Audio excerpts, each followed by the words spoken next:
Rusia wewengkon Kaluga desa Trubetskoye. Gareja nativiti kalayan menara lonceng anu luhur. Yeu mangrupikeun tangga pikeun naek ka menara lonceng. Tangga teh kai jauh nganyar.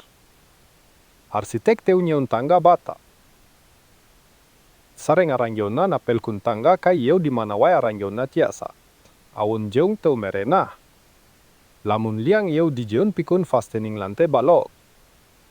Lajeng jangkungna tingkat handap. Ngan hiji 1,5 meter. Nice pikeun balok kedah datar sareng sagiopat. Balok kayu modern sareng tangga. Reus pisan ngalengkah ka dieu.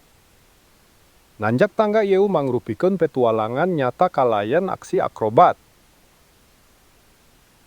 Eta henteu siga Nice anu tos dirarancang pikeun balok kai. Sisi yeu oge henteu teratur bentukna. Kendang kubah candi.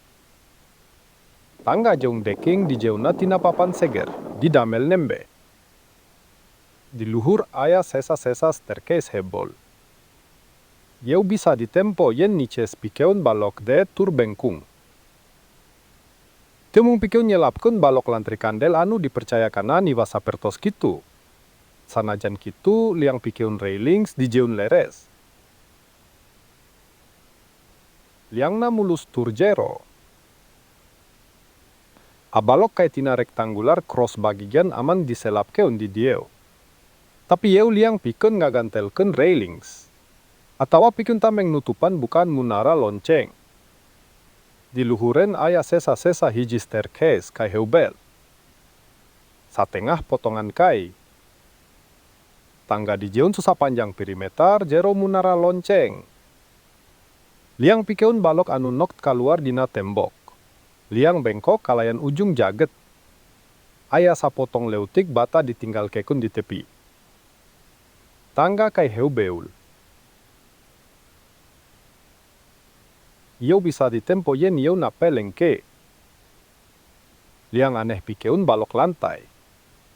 Teu alin horizontal jeung liang dina sisi sejen arch nu.